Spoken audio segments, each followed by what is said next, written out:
Today I will show you how to fix Sony XM1000M3, but you can use these steps also for M4 and M5 headphones when one side not working or one side sound is distorted by crackling distortion noise. This kind of crackling distortion can be produced when the speaker diaphragm has been touched by some debris which as diaphragm moves produce this kind of distortion. Therefore you should start by removing the AirPod cushion. A butter knife or a flat screwdriver will be useful to remove pad. By pushing the screwdriver into the side of the AirPod, try gently loosen pad that is held to the headphone by plastic hooks. The foam filter also remove. Look to see if there is any debris near the speaker diaphragm. You can blow it out with a strong breath. Run the frequency generator up and find the frequency at which the crackling distortion noise is most audible. Then gently touch the speaker diaphragm with a stick. If the noise disappears, you know the speaker is broken. For repair are two options. The first is to stick piece of double-sided tape on the speaker diaphragm, hoping that the crackling distortion will disappear. In my case, this did not help. And the second option is to change the speaker driver. Sony doesn't offer a replacement speaker driver. I tried different replacement speakers from internet and find out that the Bose QC headphones replacement driver is the most suitable. Speaker drivers can be found in online stores. Links to them are in the video description. To get to the damaged speaker driver, you have to unscrew 4 screws. Then remove the outside cover. Disconnect the flexible flat cable.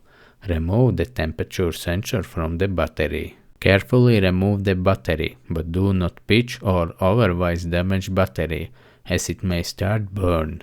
Remove the sticky fabric, but be careful not to break any of the wires. Remove the mic, and remember where everything was, as you will need to put it all back together. Then unscrew the speaker housing. And here is our broken Sony speaker driver. Now you will have to ask your grandmother for a soldering kit, and with that you unsolder the wires from the speaker. Then with a heat gun or hard dryer on hottest mode you need to heat up the glue that glues the speaker into the headphone housing itself. This will take a few minutes. Then try to get the speaker out. As speaker is already damaged, you cannot worry about it, because it remains as a souvenir. Then check if your replacement speaker fits in place. As the new speaker has a larger magnet, remove the plastic pins from the speaker housing. If everything then fits, apply glue around the speaker driver. Super glue will not work there, you need a flexible glue. I use Henkel Moment Universal Classic. The glue needs to be applied so that the speaker is completely protected and air can get through. Then solder back wires, but remember that the green wire is the plus wire, which must be soldered to the marked driver contact. Then put the speaker housing on top and screw it in place. Put the microphone back in. Put the battery back in place. Stick the temperature sensor with the battery sticker, because now there is less space in housing. And put the outer housing on top. Screw it on. Put the foam filter back and put the AirPod cushion on top. Then do sound test with your favorite songs, and that's it. You saved over $100 by not buying new headphones.